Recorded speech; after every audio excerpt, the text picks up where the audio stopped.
What would it be like to grow up in a circus family and be married to a seventh-generation flying Wallenda? Well, Tony Hernandez can tell us. He's in the popular show Absinthe at Caesar's Palace, and today we find out more about him in my entertainer profile.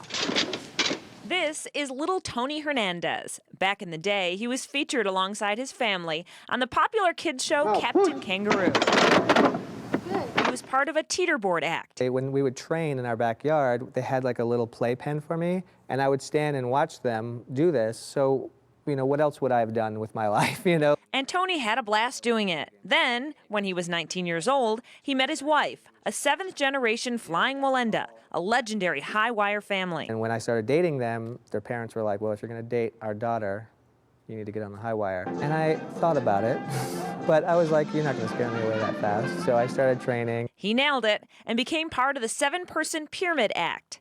In the 1960s, the Wallendas attempted the pyramid, but 2 people died and 1 ended up in a wheelchair. Tony was part of the later record-breaking team. The ringmaster made this huge announcement, and the first night, we all had chills, and the person that's still in the wheelchair from the fall in the 70s was down in the audience watching us. So it was the real deal. Now we forward to today. Hernandez performs and created the High Wire act in Absinthe at Caesar's Palace.